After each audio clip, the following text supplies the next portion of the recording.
Hello friends of the Stories That Leave a Mark channel.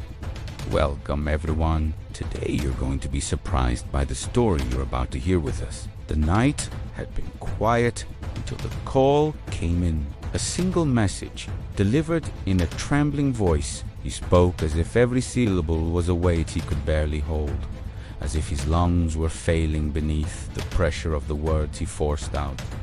The message was simple. They had found something buried deep in the stone beds far beneath the Earth's crust. Something no one could explain. Something he didn't want to describe over the phone. His voice quivered when he tried. He failed every time he attempted to put shape into the discovery they had unearthed. He said he didn't know how to explain it because the truth didn't make sense in any language known to man. The research team had been excavating rock layers untouched for billions of years.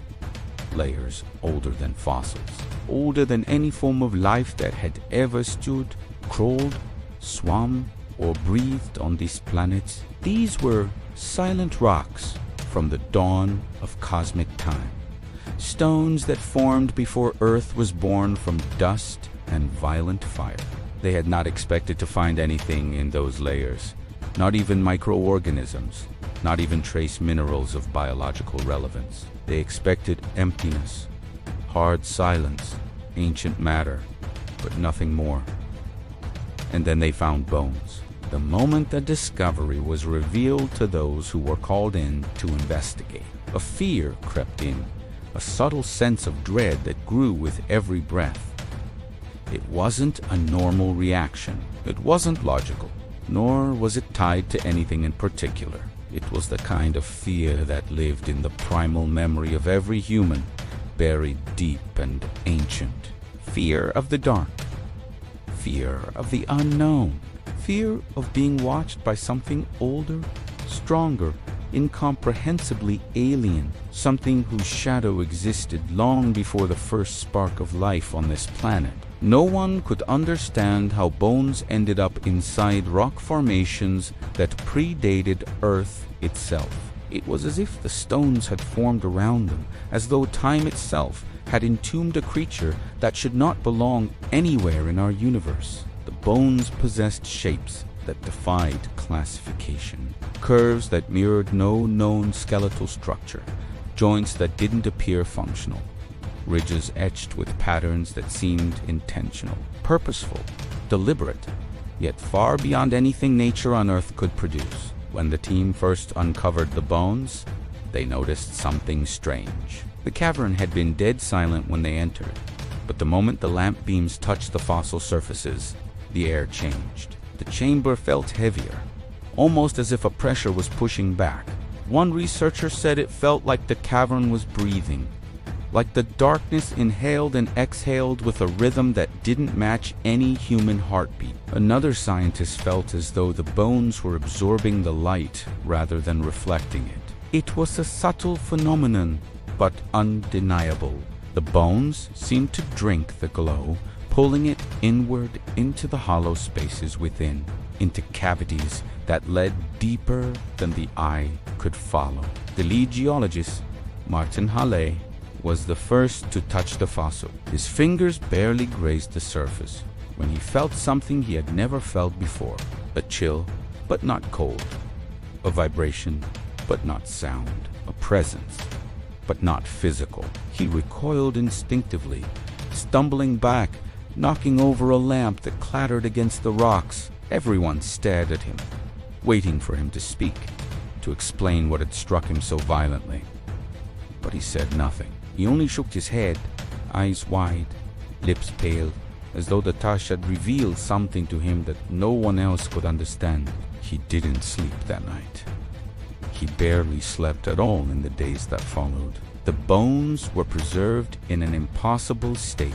They were smooth and dense, harder than stone, yet warm to the touch, as if something faint still pulsed within them. The scans revealed structures within the bones that no biological system on Earth possessed. Intricate channels that twisted like spirals, hollow segments shaped like tunnels, geometric shapes embedded like architecture crafted with intention. It was as if the skeleton belonged to something designed rather than evolved, something made rather than born.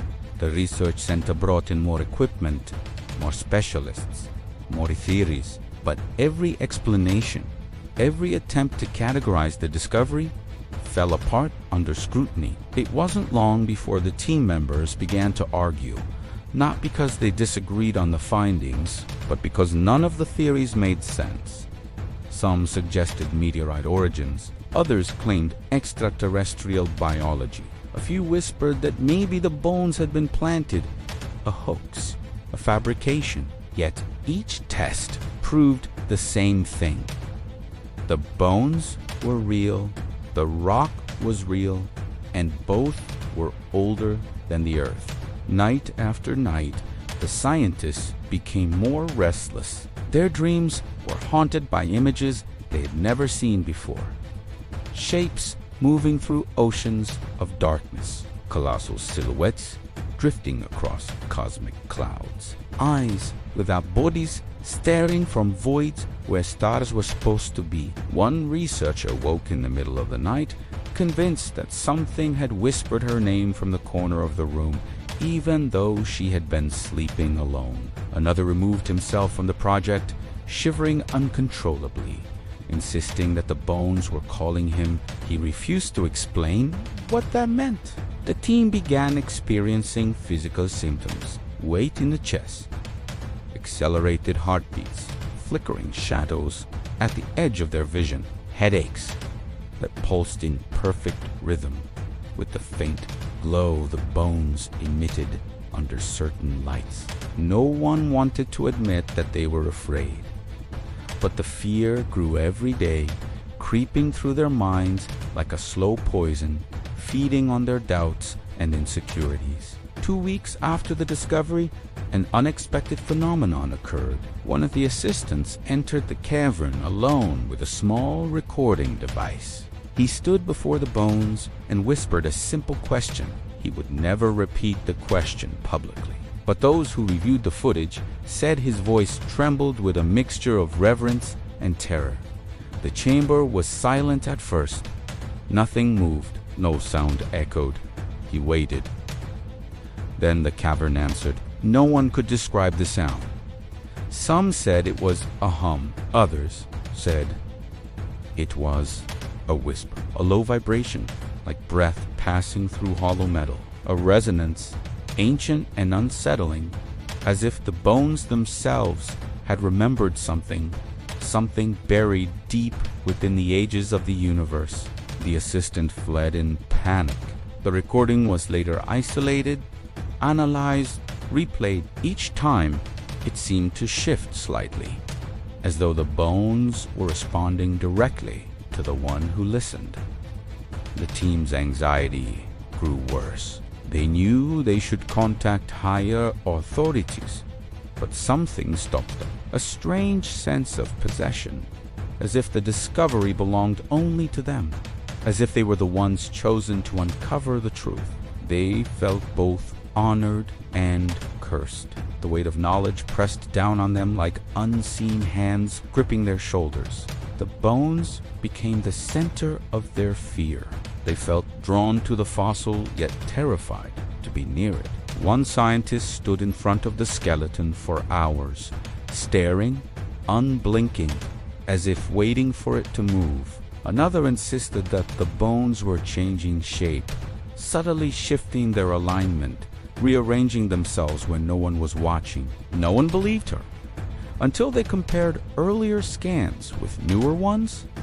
The images did not match. It was as though the skeleton was rearranging itself, piece by piece, slowly reconstructing some forgotten form. The bones no longer lay scattered in static positions. Each day, they seemed closer to forming a complete structure, a shape that defied all biological principles, a form that looked neither human nor animal nor alien, but something older, something primal, something that felt wrong to the human eye. People began to leave the team. Not officially. They simply walked away, some in the middle of the night, abandoning their rooms, their equipment, their notes. They left quietly as if escaping a predator. Some were later found wandering through the forests near the excavation site, disoriented, muttering nonsense about ancient worlds made of shadow and light, about colossal beings drifting through cosmic oceans, about memories that weren't theirs. One of them repeated the same phrase over and over. It sees us. It knows us. It remembers us. No one knew what that meant, but the fear spread, threading its way into every corner of the research center. It felt like the darkness of the cavern had seeped into the walls, into their thoughts, into their dreams. Even those who had never touched the bones felt the unease growing inside them. Late one night, Martin Hself found himself standing alone in the cavern. He didn't remember walking there. One moment, he had been writing notes in his cabin, and the next he was standing before the glowing silhouette of the ancient fossil. He felt a pulse, faint but unmistakable, echoing through the air. His chest tightened. He felt as though the darkness was speaking directly into his mind, whispering words he didn't understand in a language that tasted like metal and dust. His fear was overwhelming, yet he couldn't move. His feet felt anchored to the ground. His breath quickened. His skin tingled with cold. The bones glowed brighter beneath his trembling hands. He could feel something ancient stirring within the fossil. Not life, not consciousness. Something older, something beyond definitions of existence. A presence older than stars, older than matter, older than time itself. When he finally managed to tear himself away, he ran blindly through the cavern, stumbling over rocks, scraping his arms and knees against jagged stone. He didn't stop until he reached the surface, gasping for breath beneath the night sky. The stars above looked different that night, colder, sharper, as if something in the universe had shifted when he touched the bones again. Martin never spoke about what he saw or felt, but from that night on, he aged rapidly. His hair lost color.